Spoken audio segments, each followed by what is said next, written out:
Hi everyone, welcome to our class. ഇപ്പൊ നമ്മൾ sanitary കെമിസ്ട്രിന്റെ രണ്ടാമത്തെ മൊഡ്യൂളാണ് പഠിച്ചുകൊണ്ടിരിക്കുന്നത്. രണ്ടാമത്തെ മൊഡ്യൂളിൽ ആദ്യം നമ്മൾ വാട്ടറിന്റെ സ്ട്രക്ചറൽ പ്രോപ്പർട്ടീസ് പഠിച്ചിട്ടുണ്ടായിരുന്നു. അതിന്റെ സ്ട്രക്ചർ എന്താണ്, അതിന്റെ യൂണിക് പ്രോപ്പർട്ടീസ് എങ്ങനെയാണ് വരുന്നത്, ഹൈഡ്രജൻ ബോണ്ടിങ് ഡീൽ ചെയ്യുന്നത് എങ്ങനെയാണ്, അതുകൊണ്ട് വാട്ടർ മോളിക്യൂളിന് ഉണ്ടാകുന്ന കോൺസിക്വൻസസ്, ഇത്രയും കാര്യങ്ങൾ നമ്മൾ പഠിച്ചിട്ടുണ്ടായിരുന്നു. അതിനുശേഷം നമ്മൾ പഠിച്ചത് പലതരം വാട്ടേഴ്സിനെ കുറിച്ചാണ്. Heavy water, soft water, hard water, അതുപോലെ ഒരുപാട് തരം വാട്ടേഴ്സിനെ കുറിച്ച്, fresh water, pure water, sea water, അതിന്റെയൊക്കെ പ്രോപ്പർട്ടീസ്. ഇപ്പൊ വാട്ടറിലെ ഹാർഡ്നെസ് വരുമ്പോൾ ഉണ്ടാകുന്ന കോൺസിക്വൻസസ് എന്താണ്, എങ്ങനെയാണ് വാട്ടർ സോഫ്റ്റൻ ചെയ്യുക എന്ന കാര്യങ്ങളെ കുറിച്ച് പഠിച്ചിട്ടുണ്ടായിരുന്നു. പിന്നെ നമ്മൾ മൂന്നാം ഭാഗത്തിലേക്ക് കടക്കുമ്പോൾ നമ്മൾ പഠിക്കുന്ന ഒരു ടോപ്പിക് ആയിരുന്നു വാട്ടർ പൊല്യൂഷൻ. അപ്പൊ എന്താണ് വാട്ടർ പൊല്യൂഷൻ, വാട്ടർ പൊല്യൂഷൻ ഉണ്ടാക്കുന്ന വസ്തുക്കൾ ഏതൊക്കെയാണ് എന്നാണ് നമ്മൾ നോക്കിയത്. ഇനി വാട്ടർ പൊല്യൂഷന്റെ ഒരു രണ്ടാമത്തെ ഭാഗമായിട്ട് നമ്മൾ ഇന്നത്തെ ക്ലാസ് എടുക്കുന്നത്, അതായത് നാലാമത്തെ പാർട്ട്. അപ്പൊ നമ്മൾ കോസസ്, വാട്ടർ പൊല്യൂഷന്റെ treatment of industrial waste water, ഇത്രയും ടോപ്പിക്സ് നമ്മൾ ഡിസ്കസ് ചെയ്തു. നമ്മൾ ഇന്നത്തെ ക്ലാസ്സിൽ നോക്കുന്നത് റിവേഴ്സ് ഓസ്മോസിസും ഇലക്ട്രോ ഡയാലിസിസും ആണ്. Reverse osmosis, electro dialysis, management of control of water pollution, ഇത്രയും ടോപ്പിക്സ് ആണ് നമ്മൾ ഇന്നത്തെ ക്ലാസ്സിൽ ഡീൽ ചെയ്യുന്നത്. അപ്പൊ മുമ്പത്തെ അടുത്ത ക്ലാസ്സുകളെല്ലാം നിങ്ങൾ പഠിച്ചെന്ന് വിശ്വസിക്കുന്നു. അപ്പൊ നമുക്ക് എല്ലാവർക്കും ഇന്നത്തെ ക്ലാസ്സിലേക്ക് കടക്കാം.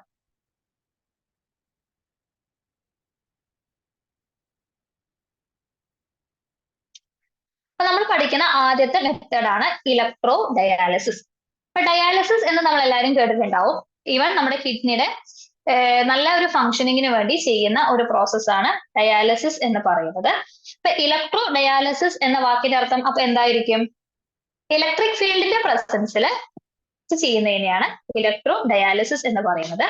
And it is A separation process in which charged membranes and electrical potential difference are used to separate ionic species from an aqueous solutions and other uncharged components. ഒരു aqueous സൊല്യൂഷനിൽ നിന്നും അയണിക് സ്പീഷീസിനെ സെപ്പറേറ്റ് ചെയ്യാൻ വേണ്ടി നമ്മൾ അവിടെ charged മെംബ്രെയിനും electrical potential ഡിഫറൻസും apply ചെയ്യുമ്പോൾ കിട്ടുന്ന ഒരു സെപ്പറേഷൻ പ്രോസസ് ആണ് ഇലക്ട്രോ ഡയാലിസിസ്, ED എന്ന് പറയുന്നത്. ഇത് സാധാരണ ഡയാലിസിസിന്റെ അതേ പ്രോസസ്സിൽ തന്നെയാണ് ഇത് വർക്ക് ചെയ്യുന്നത്. അതായത് രണ്ട് സൊല്യൂഷൻസ് ഉണ്ട്, അതിൽ ഒരു മെംബ്രെയിൻ വെച്ച് സെപ്പറേറ്റ് ചെയ്യുകയാണെങ്കിൽ അതിലത്തെ ചില പാർട്ടിക്കിൾസ് മാത്രം റിമൂവ് ചെയ്ത് പോകുന്നു. അത് ഓപ്പോസിറ്റ് ആയിട്ടുള്ള അയോൺസ് ഇലക്ട്രോഡ്സിലേക്ക് പോകുന്നു. അങ്ങനെ വരുന്ന സമയത്ത് ആ പ്രോസസ്സ് വളരെയധികം സ്ലോ ആണ്. അതുകൊണ്ടാണ് ഇലക്ട്രിക് ഫീൽഡ് അപ്ലൈ ചെയ്യുന്നത്. അപ്പോൾ ഉണ്ടാകുന്ന പ്രോസസ് ആണ് ഇലക്ട്രോ ഡയാലിസിസ് എന്ന് പറയുന്നത്. അപ്പൊ ഇങ്ങനെ നമ്മൾ എടുക്കുന്ന സമയത്ത് രണ്ട് ഇലക്ട്രോഡ്സിന്റെ ഇടയ്ക്ക് ഏകദേശം 200 മുതൽ 400 ഓൾട്ടർനേറ്റ് ആയിട്ടുള്ള കാറ്റയോണിക് അതുപോലെ തന്നെ ആനിയോണിക് മെംബ്രെയിൻസ് ഉണ്ടാകുന്നു. അക്വസ് ഫീൽഡ് സൊല്യൂഷൻസ് ഓരോ മെംബ്രെയിൻസിന്റെ ഇടയിൽ കൂടെയാണ് ഫ്ലോ ചെയ്ത് പോകുന്നത്. അങ്ങനെ ഓരോ തവണയും ഈ ഒരു ഫിൽട്രേഷൻ പ്രോസസ്സ് നടക്കുന്നു. അപ്പൊ രണ്ട് ഇലക്ട്രോഡ്സിന്റെ ഇടയ്ക്ക് ഇലക്ട്രിക്കൽ പൊട്ടൻഷ്യൽ അപ്ലൈ ചെയ്യുകയാണെങ്കിൽ പോസിറ്റീവ്ലി ചാർജ്ഡ് ആയിട്ടുള്ള കാറ്റയോൺ കാത്തോഡിലേക്ക് പോവുകയും നെഗറ്റീവ്ലി ചാർജ്ഡ് ആയിട്ടുള്ള ആനിയോൺസ് അവിടെ റിറ്റെയിൻ ചെയ്യുകയും ചെയ്യുന്നു. അപ്പൊ നമുക്കൊരു സൊല്യൂഷൻ ഉണ്ട്, ആ സൊല്യൂഷനിലേക്ക് ഇലക്ട്രിക്കൽ പൊട്ടൻഷ്യൽ ഡിഫറൻസ് അപ്ലൈ ചെയ്യണം. അതിനിടയിൽ കുറെ മെംബ്രെയിൻസ് ഉണ്ട്. അങ്ങനെ ഈ ഇലക്ട്രിക്കൽ പൊട്ടൻഷ്യൽ ഡിഫറൻസ് അപ്ലൈ ചെയ്യുന്ന സമയത്ത് എന്താ സംഭവിക്കുക? ആ സൊല്യൂഷനിൽ ഉണ്ടാകുന്ന അയോൺസ് ഉണ്ടല്ലോ, അത് പോസിറ്റീവ്ലി ചാർജ്ഡ് ഉള്ളതുണ്ടാവും, നെഗറ്റീവ്ലി ചാർജ്ഡ് ഉള്ളതുണ്ടാവും. ഈ പോസിറ്റീവ്ലി ചാർജ്ഡ് ആയിട്ടുള്ള അയോൺസിനെയാണ് കാറ്റയോൺസ് എന്ന് പറയുന്നത്.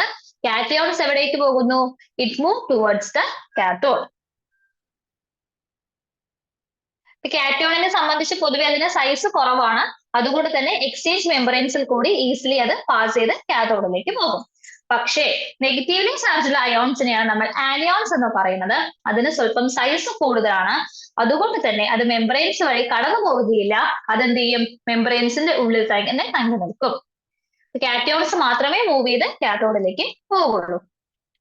പക്ഷെ ആനിയോൺസ് പോവും, കുറെ സമയം കഴിഞ്ഞിട്ടാണെന്ന് മാത്രം, കാരണം സൈസ് ഡിഫറൻസ് ഉള്ളതുകൊണ്ട്. അങ്ങനെ മെല്ലെ എന്ത് സംഭവിക്കും? ആനിയോൺസ് മെംബ്രെയിൻ റീറ്റെയിൻ ഒക്കെ ചെയ്തതിന് ശേഷം മെല്ലെ മെല്ലെ ആനോഡിലോട്ട് മൂവ് ചെയ്യും.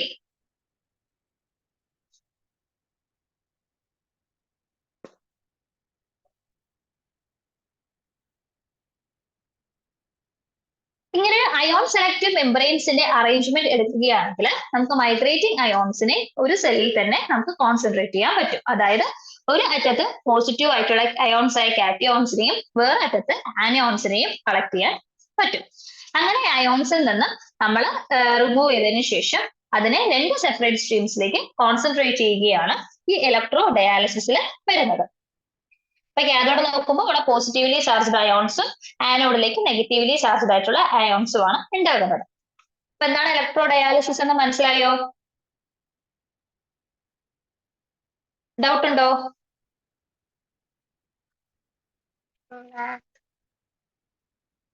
ഇനി ഇതിന്റെ അപ്ലിക്കേഷൻസ് ആണ് നോക്കുന്നത്.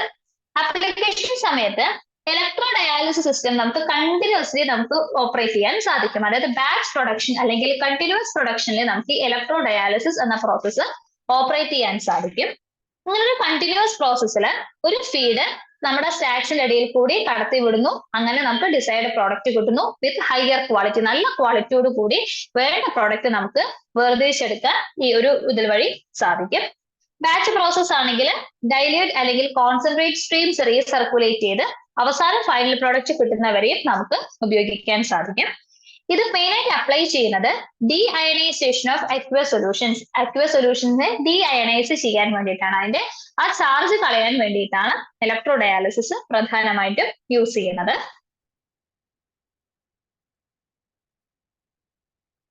അതുപോലെ തന്നെ നമ്മുടെ വാട്ടറിലുള്ള സാൾട്ട് കണ്ടന്റ് കുറയ്ക്കുക, ഡീസാൾട്ടിങ്ങിന് വേണ്ടിയിട്ടും ഇത് ഉപയോഗിക്കാറുണ്ട്. ഇത് കൂടാതെ പ്രധാനമായിട്ടുള്ള ഇലക്ട്രോ ഡയാലിസിസിന്റെ അപ്ലിക്കേഷൻ എന്താണെന്ന് വെച്ചാൽ large scale brackish and sea water desalination and salt production. അതായത് സീ വാട്ടറിൽ നിന്നും ഡീസലൈനേറ്റ് ചെയ്ത് പ്യൂർ വാട്ടർ ഉണ്ടാക്കാനും സാൾട്ട് പ്രൊഡക്ഷനും ഒക്കെ വേണ്ടി ഇലക്ട്രോ ഡയാലിസിസ് എന്ന മെത്തേഡ് ഉപയോഗിക്കുന്നുണ്ട്.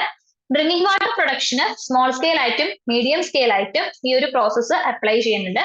ഉദാഹരണത്തിന് ഇപ്പൊ ടൗൺസില്, വില്ലേജസില്, അതുപോലെ കൺസ്ട്രക്ഷൻ ക്യാമ്പ്സില്, മിലിറ്ററി ക്യാമ്പ്സില്, നൈട്രേറ്റ് പ്രൊഡക്ഷന്, ഹോട്ടൽസ്, ഹോസ്പിറ്റൽസ്, അങ്ങനെ ഡ്രിങ്കിങ് വാട്ടർ ആവശ്യമുള്ള എല്ലാ സ്ഥലങ്ങളിലും ഒരു മീഡിയം സ്കെയിൽ വരെ നമുക്ക് ഇലക്ട്രോ ഡയാലിസിസ് എന്ന മെത്തേഡ് ഉപയോഗിച്ച് വാട്ടർ പ്യൂരിഫൈ ചെയ്യാൻ പറ്റും. ഇതിന്റെ ഏറ്റവും വലിയ പ്രത്യേകത ഇന്നത്തെ വാട്ടർ വേസ്റ്റ് ആവുന്നില്ല എന്നുള്ളതാണ്. ആ വാട്ടർ നമുക്ക് റീയൂസ് ചെയ്ത് ഉപയോഗിക്കാൻ പറ്റും. ഇൻഡസ്ട്രിയിലെ ലൗണ്ടറി വേസ്റ്റ് വാട്ടർ, അല്ലെങ്കിൽ desalination brine treatment, oil, gas production നിന്നുള്ള വാട്ടർ, അങ്ങനെ നമ്മൾ വേസ്റ്റ് ആയിട്ട് കരുതുന്ന വെള്ളമെല്ലാം നമുക്ക് ഇതുവഴി പ്യൂരിഫൈ ചെയ്തെടുക്കാൻ സാധിക്കും. അതുപോലെ പ്രീ ഡീമിനറലൈസേഷൻ, അതായത് boiler makeup, pre treatment, ultra pure water pre treatment, process water desalination, power generation, semi conductor, ഇതിനൊക്കെ നമ്മൾ അൾട്രാ പ്യൂർ ആയിട്ടുള്ള വാട്ടർ വേണം എടുക്കാൻ. അതിൽ ചെറിയ കണ്ടാമിനൻസ് ഉണ്ടെങ്കിൽ പോലും അത് അതിന്റെ പ്രോപ്പർട്ടീസിനെ, വർക്കിംഗ് എഫിഷ്യൻസി, അതെല്ലാം തന്നെ ബാധിക്കും. കെമിക്കൽ മാനുഫാക്ചറിങ്, ഫുഡിലൊക്കെ പറയുകയാണെങ്കിൽ പ്രത്യേകിച്ചും ചെറിയ ഒരു വേരിയേഷൻ മതി അത് പാത്തോജനിക് ആവാൻ. അതുവഴി ഡിസീസസ് ഉണ്ടാവും, പെട്ടെന്ന് ഫുഡ് സ്പോയിലേജ് ഉണ്ടാവും. അപ്പൊ അത്രയും അൾട്രാ പ്യൂർ ആയിട്ടുള്ള വാട്ടർ ഉണ്ടാക്കാൻ നമുക്ക് ഇലക്ട്രോ ഡയാലിസിസ് യൂസ് ചെയ്യാൻ സാധിക്കും. പിന്നെ ഫുഡ് പ്രോസസ്സിംഗിൽ ഇത് ഉപയോഗിക്കാൻ പറ്റും. അതുപോലെ അഗ്രികൾച്ചറൽ വാട്ടർ, ഗ്രീൻ ഹൗസസിന് കൊടുക്കുന്നത്, ഹൈഡ്രോപോണിക്സിന്, ഇറിഗേഷൻ, ലൈഫ് സ്റ്റോക്ക്, അങ്ങനെയുള്ള എല്ലാ കാര്യങ്ങൾക്കും ഇലക്ട്രോ ഡയാലിസിസ് വഴി നമുക്ക് വാട്ടർ പ്യൂരിഫൈ ചെയ്ത് ഉപയോഗിക്കാൻ സാധിക്കും.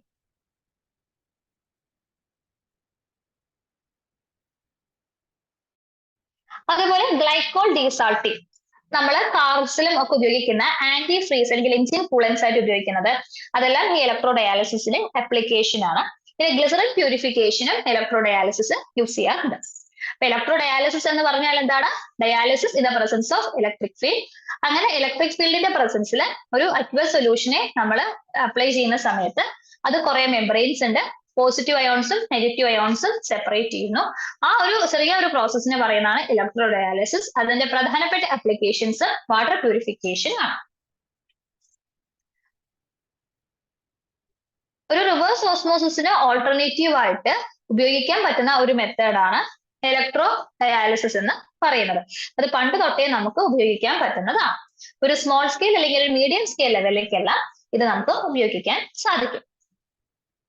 എന്തെങ്കിലും ഡൗട്ട് ഉണ്ടോ? ഒന്ന് റീകളക്ട് ചെയ്ത് നോക്കൂ, ഇലക്ട്രോ ഡയാലിസിസ് എന്ന് പറഞ്ഞാൽ എന്താണ് എന്ന്.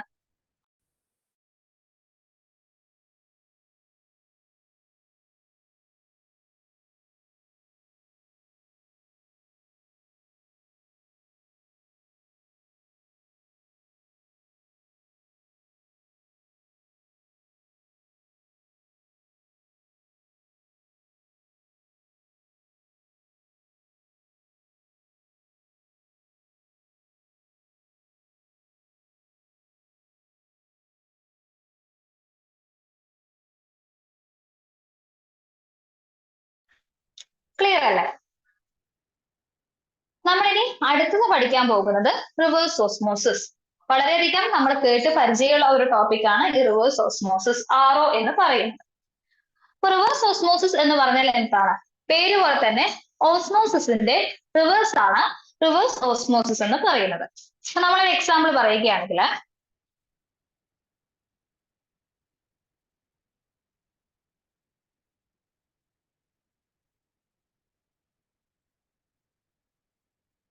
നമുക്ക് രണ്ട് സൊല്യൂഷൻസ് ഉണ്ട്. രണ്ട് സൊല്യൂഷൻസ് ഉണ്ട്. അതിനെ ഒരു സെമി പെർമിയബിൾ മെമ്പറൈൻ വഴി നമ്മൾ സെപ്പറേറ്റ് ചെയ്യുകയാണ്. ഇവിടെ സാധാരണ ഇത് പ്യുവർ സോൾവെന്റ് ആണ് ഇതിലുള്ളത്. ഇപ്പൊ വെള്ളമാണെന്ന് വിചാരിക്കുക. ഇവിടെ ഒരു സൊല്യൂട്ടും സോൾവെന്റുമാണ് ഉള്ളത്. ഇപ്പൊ പ്യുവർ സോൾവെന്റ് നമുക്ക് ഈ റെഡ് കൊണ്ട് ഇൻഡിക്കേറ്റ് ചെയ്യാം. അതുപോലെ സോൾവെന്റും സൊല്യൂട്ടും എന്ത് ചെയ്യാം? റെഡും ബ്ലാക്കും വഴി നമുക്ക് ഇൻഡിക്കേറ്റ് ചെയ്യാം. ഇത് രണ്ടും കൂടി ഒരു കോണ്ടാക്റ്റിൽ വെക്കുകയാണ് by separating a semi permeable membrane. അങ്ങനെയുള്ള സമയത്ത് എന്ത് സംഭവിക്കുന്നു? ഈ സോൾവെന്റിലെ മോളിക്യൂൾസ് ഉണ്ടല്ലോ, ഈ സോൾവെന്റിലെ മോളിക്യൂൾസ് ഇതിൽ കൂടി കടന്ന് ഇതിലേക്ക് വരുന്നു. സോൾവെന്റ് മോളിക്യൂൾസ് എന്ത് ചെയ്യുന്നു? ഇതിലേക്ക് കടക്കുന്നു. അപ്പൊ ഓസ്മോസിസ് എന്ന് പറയുന്നത് സോൾവെന്റ് മോളിക്യൂൾസ് ആണ് ഫ്ലോ നടക്കുന്നത് ഇൻ ഓസ്മോസിസ്. മനസ്സിലായോ? ഒരു പ്യുവർ സോൾവെന്റ് ഉണ്ട്, അതുപോലെ ഒരു സൊല്യൂഷൻ ഉണ്ട്. അത് രണ്ടും കൂടി കോണ്ടാക്ട് ചെയ്യുന്ന സമയത്ത് സോൾവെന്റിന്റെ ഹയർ കോൺസെൻട്രേഷനിൽ നിന്നും ലോവർ കോൺസെൻട്രേഷൻ എവിടേക്കാണോ അവിടേക്കാണ് പോകുന്നത്. ശ്രദ്ധിക്കണം, സോൾവെന്റ് മോളിക്യൂൾസിന്റെ കാര്യമാണ് പറയുന്നത്. അപ്പൊ ഈ സോൾവെന്റ് മോളിക്യൂൾസ് എന്ത് ചെയ്യുന്നു? ഈ സൈഡിൽ നിന്നും ഈ സൈഡിലോട്ട് മൂവ് ചെയ്ത് പോകുന്നു. And this process is called osmosis. മനസ്സിലായല്ലോ?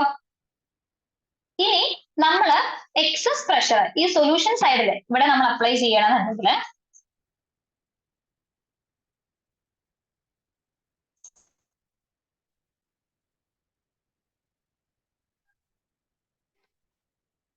ഇതാണ് നമ്മുടെ സൊല്യൂഷൻ സൈഡ്. ഇവിടെ നമ്മൾ എന്ത് ചെയ്യുന്നു? ഒരു എക്സസ് പ്രഷർ അപ്ലൈ ചെയ്യുന്നു. ഇവിടെ നമ്മൾ ഒരു എക്സസ് പ്രഷർ അപ്ലൈ ചെയ്യുന്ന സമയത്ത് ഈ നമ്മൾ മുമ്പ് ഇങ്ങോട്ടേക്കാണല്ലോ നടന്നത്. ഈ സോൾവെന്റ് മോളിക്യൂൾസ് ഒക്കെ ഇങ്ങോട്ടേക്കല്ലേ വന്നത്. അതിന് പകരം ഇവിടെ എന്ത് സംഭവിക്കുന്നു? മോളിക്യൂൾസ് എല്ലാം അങ്ങോട്ടേക്ക് മൂവ് ചെയ്യുന്നു, നേരെ തിരിച്ചു നടക്കുന്നു. അപ്പൊ ഇവിടെ നടക്കുന്നത് എങ്ങനെയാണ്? സൊല്യൂഷൻ സൈഡിൽ നിന്നും സോൾവെന്റ് സൈഡിലേക്കാണ് മൂവ്മെന്റ് നടക്കുന്നത്. എവിടെന്നാണ് നടക്കുന്നത്? സൊല്യൂഷൻ സൈഡിൽ നിന്നും സോൾവെന്റ് സൈഡിലേക്ക്. ഇപ്പൊ സോൾവെന്റ് കേസിൽ പറയുകയാണെങ്കിൽ ലോ കോൺസെൻട്രേഷനിൽ നിന്നും ഹൈ കോൺസെൻട്രേഷനിലേക്ക് മൂവ് ചെയ്യുന്ന പ്രോസസ് ആണ് റിവേഴ്സ് ഓസ്മോസിസ് എന്ന് പറയുന്നത്. ക്ലിയർ ആയോ? അപ്പൊ ഒരു സെമി പെർമിയബിൾ മെമ്പറൈനിൽ നിന്ന് സൊല്യൂഷൻ സൈഡിൽ നിന്ന് സോൾവെന്റ് സൈഡിലേക്ക് പോകുന്നതിനെയാണ് നമ്മൾ റിവേഴ്സ് ഓസ്മോസിസ് എന്ന് പറയുന്നത്. അതിന്റെ ഒരു കണ്ടീഷൻ ഓർത്ത് വെക്കുക. അതെന്താണ്? By applying excess pressure. Movement സൊല്യൂഷനിൽ നിന്ന് പ്യുവർ സോൾവെന്റിലേക്കാണ്. മനസ്സിലായോ? നമ്മൾ പ്രഷർ എവിടെ അപ്ലൈ ചെയ്യേണ്ടത്? Solution സൈഡിലേക്കാണ്.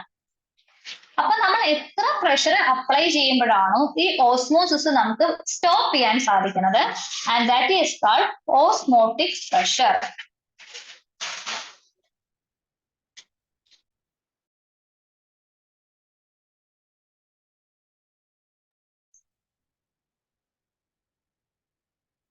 It is called osmotic pressure denoted by phi.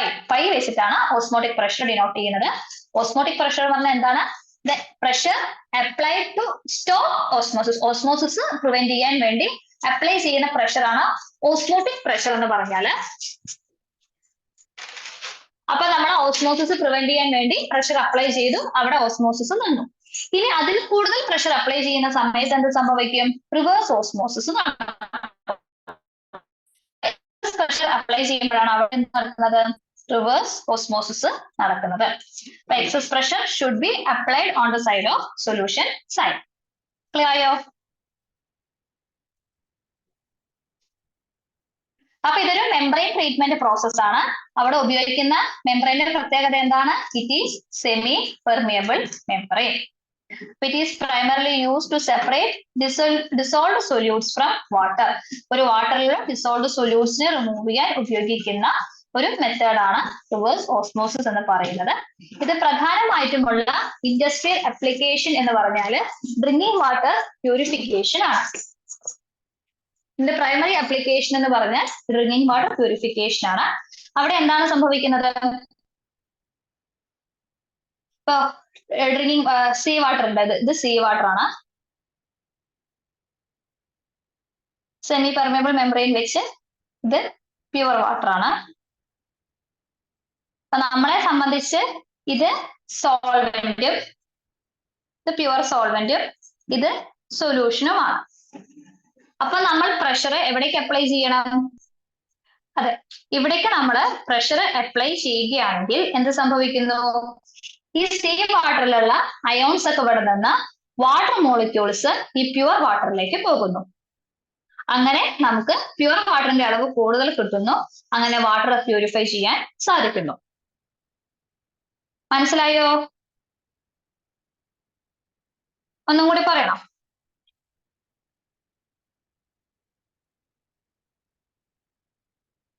അപ്പൊ നമുക്ക് രണ്ട് സൊല്യൂഷൻസ് ഉണ്ട്.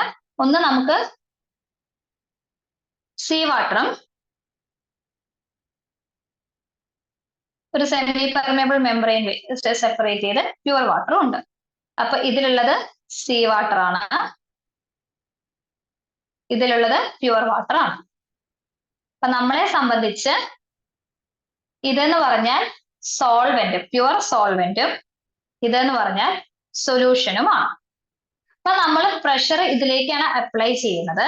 അപ്ലൈ ചെയ്യുന്ന സമയത്ത് ഇതിൽ വാട്ടർ മോളിക്യൂൾസും ആണ് ഉള്ളത്. ഇതിലുള്ള ഈ വാട്ടർ മോളിക്യൂൾസ് ഉണ്ടല്ലോ, ഈ വാട്ടർ മോളിക്യൂൾസ് എന്ത് ചെയ്യുന്നു? ഇങ്ങോട്ടേക്ക് മൂവ് ചെയ്യുന്നു. Just opposite to reverse. ഇവിടെ എക്സസ് പ്രഷർ അപ്ലൈ ചെയ്യുമ്പോൾ. And this process is used for purifying drinking water and this is called reverse osmosis. മനസ്സിലായോ? അല്ലേ? എങ്ങനെയാണ് റിവേഴ്സ് ഓസ്മോസിസ് നടക്കുന്നത് എന്നാണ് നമ്മളിവിടെ പറഞ്ഞത്. അങ്ങനെ നമുക്ക് അതിലുള്ള സാൾട്ട്, എഫ്ലുവന്റ് മെറ്റീരിയൽസ് എല്ലാം റിമൂവ് ചെയ്ത് വാട്ടർ മോളിക്യൂൾസ് മാത്രമായിട്ട് കിട്ടുന്നു. ഇത് പണ്ട് തൊട്ടേ ഉപയോഗിക്കുന്നതും ഏറ്റവും കൂടുതൽ പോപ്പുലറുമായിട്ടുള്ള ഒരു സെപ്പറേഷൻ ടെക്നിക്കാണ് ഇതെന്ന് പറയുന്നത്. ഇത് സീ വാട്ടറിന്റെ ഡീസലൈനേഷൻ ആണ് പ്രൈമറിലി അഡോപ്റ്റ് ചെയ്യുന്നത്. പൊതുവെ കുറച്ച് സ്ലോ ആണ്, അതുപോലെ തന്നെ ചില ലബോറട്ടറീസിൽ മാത്രമേ പണ്ട് ഉണ്ടായിരുന്നുള്ളൂ. പക്ഷെ അതിൽ ഒരുപാട് റിസർച്ചും അഡ്വാൻസ്മെന്റ്സ് നടത്തിയതിനു ശേഷം ഇന്ന് എല്ലാ മേഖലയിലും എല്ലാ സ്ഥാപനങ്ങളിലും റിവേഴ്സ് ഓസ്മോസിസ് അല്ലെങ്കിൽ RO സിസ്റ്റം എംപ്ലോയ് ചെയ്യുന്നുണ്ട്. റെസിഡൻഷ്യൽ ആയിക്കോട്ടെ, കൊമേഴ്ഷ്യൽ ആയിക്കോട്ടെ, സയന്റിഫിക്, ഇൻഡസ്ട്രിയൽ അങ്ങനെ ഏതൊരു പർപ്പസസിനും നമുക്ക് RO ടെക്നിക്ക് എംപ്ലോയ് ചെയ്യാൻ പറ്റുന്നതാണ്.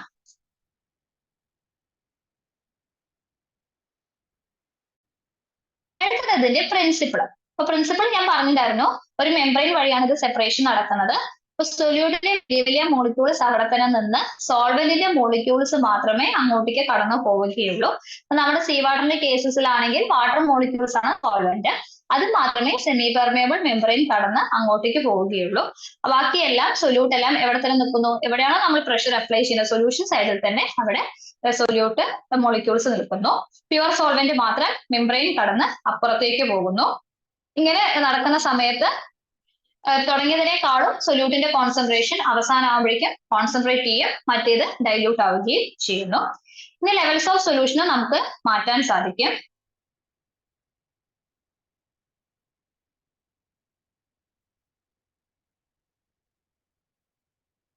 റിവേഴ്സ് ഓസ്മോസിസ് നടക്കുന്നത് ഒരു സോൾവെന്റ് മെംബ്രെയിൻ വഴി പാസ് ചെയ്യുന്നതാണ് against the concentration gradient. Osmosis എന്ന് പറയുമ്പോൾ നമ്മൾ പറഞ്ഞിട്ടുണ്ടായിരുന്നു, it is from higher concentration of solvent ആയിട്ടോ നമ്മൾ പറയുന്നത്, higher concentration to lower concentration. എപ്പോഴും അങ്ങോട്ടേക്കാണ് ഫ്ലോ ചെയ്യാൻ ശ്രമിക്കുന്നത് ഓസ്മോസിസ് ആണെങ്കിൽ. അതേസമയം റിവേഴ്സ് ഓസ്മോസിസ് ആണെങ്കിലോ, RO ആണെങ്കിൽ എന്താ സംഭവിക്കുന്നത്? ലോവർ കോൺസെൻട്രേഷനിൽ നിന്ന് ഹയർ കോൺസെൻട്രേഷനിലേക്കാണ് നമുക്ക് ഫ്ലോ ചെയ്യുന്നത്. അതാണ് it is against the concentration gradient എന്ന് പറയുന്നത്. It is against the concentration gradient. അത് ശരിക്കും നമ്മൾ മൂവ് ചെയ്യേണ്ടത് ഹയർ കോൺസെൻട്രേഷൻ ലോവർ കോൺസെൻട്രേഷനിലേക്ക് ആണെങ്കിൽ റിവേഴ്സ് ഓസ്മോസിസ് വരുന്ന സമയത്ത് അവിടെ എന്താണ് സംഭവിക്കുന്നത്? It is from lower concentration of solvent molecules to higher concentration of solvent molecules. Confusion ആയി പോകരുത്.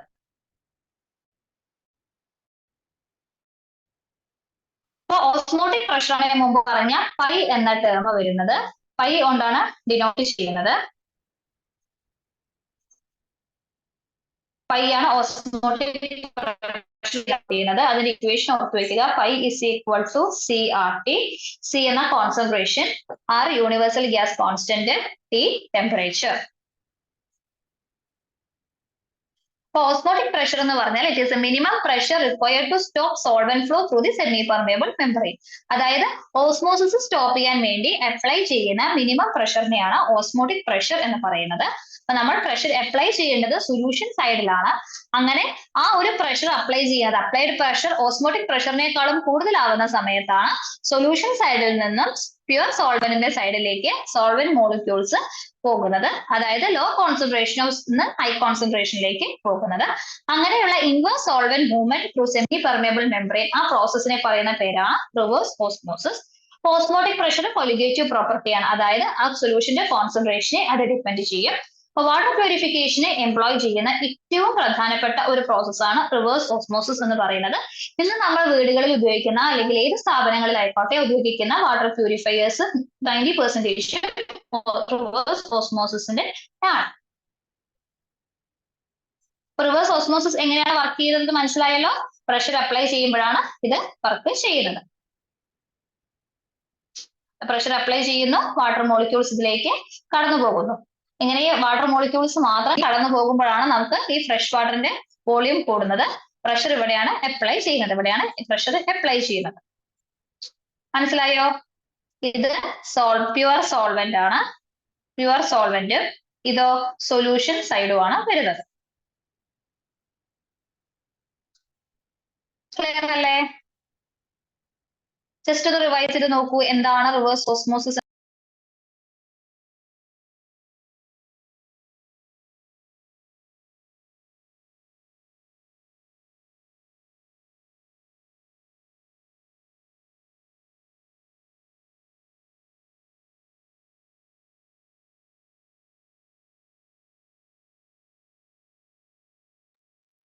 ക്ലിയർ ആയോ?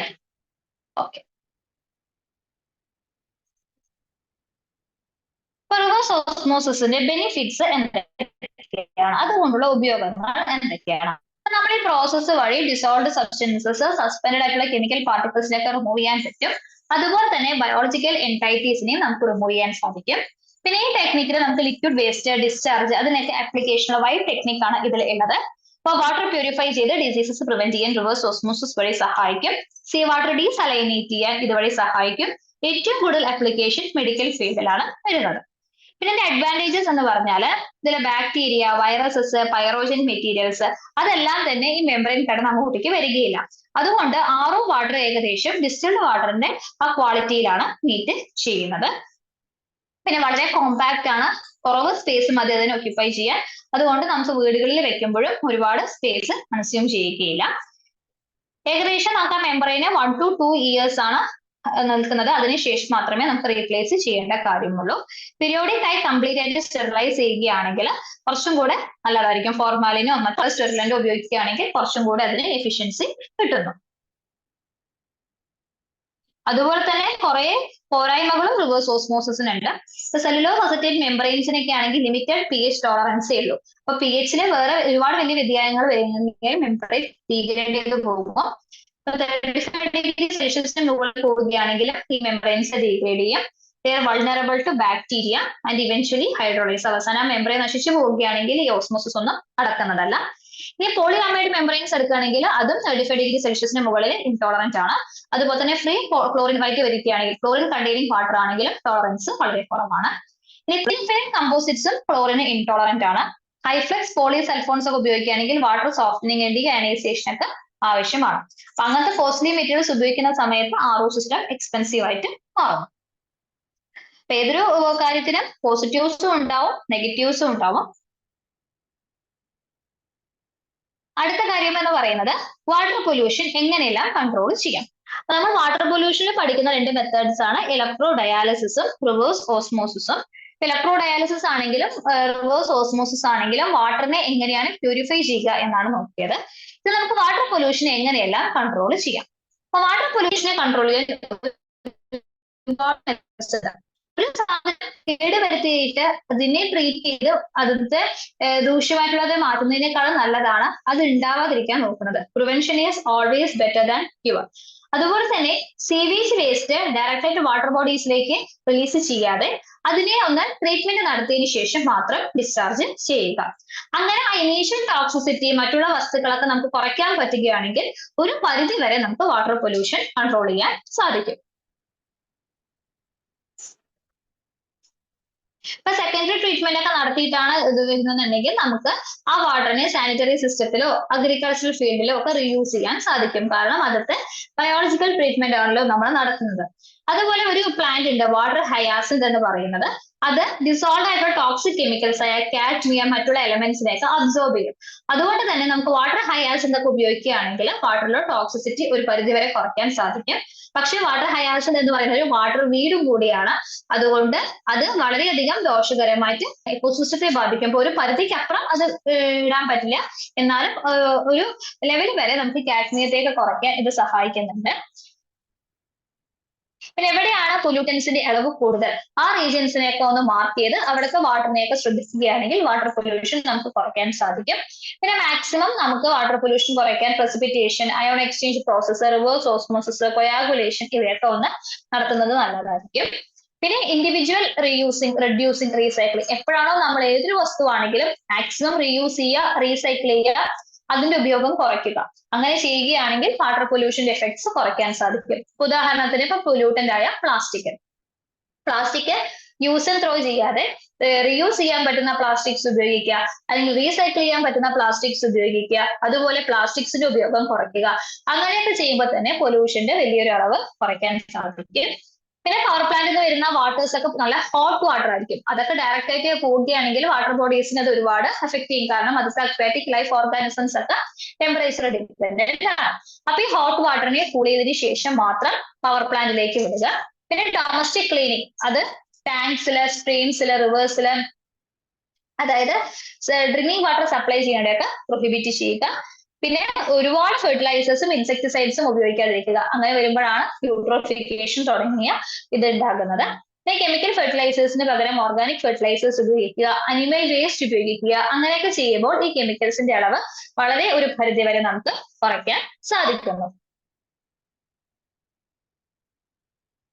മുമ്പ് പറഞ്ഞ വാട്ടർ ഹയാസിൻത് പോലെ തന്നെ വേറൊന്നാണ് ബ്രഗോലി. ബ്രഗോലി എന്ന് പറഞ്ഞാൽ പേപ്പർ ഇൻഡസ്ട്രിയിൽ വരുന്ന ഒരു ബൈ പ്രോഡക്റ്റ് ആണ്. അത് നമ്മുടെ ഈർച്ചപ്പൊടിയില്ലേ, സോഡസ്റ്റ്, ഓയിൽ സാപ്പേഴ്സ്, മൈക്രോ ഓർഗാനിസംസ്. അപ്പൊ സോഡസ്റ്റിനെ പോലെ റിസംബിൾ ചെയ്യുന്ന ഒരു വസ്തുവാണ് ഈ ബ്രഗോലി. അത് എന്ത് ചെയ്യുന്ന വെച്ചാൽ വാട്ടറിൽ ഇപ്പോൾ ഓയിൽ സ്പില്ലേജ് നടക്കുകയാണെങ്കിൽ അതൊക്കെ ക്ലീൻ ചെയ്യാൻ ഉപയോഗിക്കുന്ന ഒരു വസ്തുവാണ് ഈ ബ്രഗോലി എന്ന് പറയുന്നത്. അതുപോലെ സീവേജ് സ്പോൺസിന്റെ അടുത്തെല്ലാം യൂക്കാലിപ്റ്റസ് ട്രീസ് നട്ടുപിടിപ്പിക്കുക. ഈ ട്രീസ് എല്ലാം പെട്ടെന്ന് എക്സസ് വേസ്റ്റ് വാട്ടർ അബ്സോർബ് ചെയ്ത് പ്യുവർ വാട്ടർ വേപ്പർ അറ്റ്മോസ്ഫിയറിലേക്ക് റീഎമിറ്റ് ചെയ്യും. അങ്ങനെ ഒരു വാട്ടർ പ്യൂരിഫയർ ആയിട്ട് ആക്ട് ചെയ്യാൻ പറ്റുന്ന ഒരു മരം കൂടിയാണ് യൂക്കാലിപ്റ്റസ് മരം എന്ന് പറയുന്നത്. അത് മാക്സിമം ഈ കുളങ്ങളുടെയും നദികളുടെയും തീരത്ത് വെച്ച് വിടുകയാണെങ്കിൽ അവിടുത്തെ വേസ്റ്റ് വാട്ടർ അബ്സോർബ് ചെയ്ത് പ്യുവർ വാട്ടർ റീഹീറ്റ് ചെയ്ത് നമ്മുടെ അറ്റ്മോസ്ഫിയറിനെ ഫ്രഷ് ആക്കി പൊല്യൂട്ടൻ ഫ്രീ ആയിട്ട് വെക്കുന്നു. അപ്പൊ ഇത്രയും കാര്യങ്ങളാണ് നമ്മൾ വാട്ടർ പൊല്യൂഷനിൽ 2 ക്ലാസ്സുകളിലായിട്ട് പഠിച്ചത്. ആദ്യം വാട്ടർ പൊല്യൂഷൻ എന്താണ്, അതിന്റെ causes, industrial treatment of waste water, ഇത്രയും കാര്യങ്ങളാണ് ആദ്യത്തെ ക്ലാസ്സിൽ നോക്കിയത്. ഇന്നത്തെ തുടർച്ച ഭാഗം നമ്മൾ നോക്കിയത് 2 ടെക്നിക്സ് ആണ്, ഇലക്ട്രോ ഡയാലിസിസ്, റിവേഴ്സ് ഓസ്മോസിസ്. പിന്നെ വാട്ടർ പൊല്യൂഷൻ എങ്ങനെ കൺട്രോൾ ചെയ്യാം എന്നുള്ളതും കൂടിയാണ് ഇന്നത്തെ ക്ലാസ്സിൽ നമ്മൾ നോക്കിയത്. അപ്പൊ ഇന്നത്തെ ക്ലാസ് നിങ്ങൾക്ക് എല്ലാവർക്കും വളരെയധികം മനസ്സിലായി വിശ്വസിക്കുന്നു. കാരണം വളരെയധികം ചെറിയ ചെറിയ സിമ്പിൾ ആയിട്ടുള്ള കാര്യങ്ങളാണ് പഠിച്ചത്. പ്രത്യേകിച്ച് റിവേഴ്സ് ഓസ്മോസിന്റെ ഒക്കെ ടെക്നിക്സ്. റിവേഴ്സ് ഓസ്മോസിസ് പഠിക്കുന്ന സമയത്ത് ശ്രദ്ധിക്കേണ്ടത് കോൺസെൻട്രേഷൻ ഗ്രേഡിയന്റ്, എവിടുന്നാണ് എവിടേക്ക് ഫ്ലോ പോകുന്നത്, എവിടെയാണ് പ്രഷർ അപ്ലൈ ചെയ്യേണ്ടത് എന്നുള്ളതൊക്കെയാണ്. അപ്പൊ ഇത്രയും കാര്യങ്ങളാണ് വാട്ടർ പൊല്യൂഷനിൽ ഉള്ളത്. ഇനി നമ്മുടെ ഈ ടോപ്പിക്കിൽ നമുക്ക് 2 കാര്യങ്ങളുണ്ട്, വാട്ടർ അനാലിസിസും വാട്ടറിന്റെ ക്വാളിറ്റിയും. അത് നമുക്ക് വരുന്ന ക്ലാസ്സുകളിൽ ഡിസ്കസ് ചെയ്യാം. അപ്പൊ ഇത്രയും കാര്യങ്ങൾ നിങ്ങൾ നന്നായി പഠിച്ച് മനസ്സിലാക്കി വെക്കുക. നമുക്ക് ക്വസ്റ്റ്യൻസ് പോസ്റ്റ് ചെയ്യാം. അപ്പൊ നിങ്ങൾക്ക് ആൻസർ ചെയ്യാൻ പറ്റുന്നതേ ഉള്ളൂ. അപ്പൊ ഇത്രയും കാര്യങ്ങൾ എടുത്തിൽ എന്തെങ്കിലും ഡൗട്ട് ഉണ്ടോ? എല്ലാം ക്ലിയർ ആണ്? ഓക്കെ, അപ്പൊ നമുക്ക് ഇനി അടുത്ത ക്ലാസ്സിൽ കാണാം. Thank you.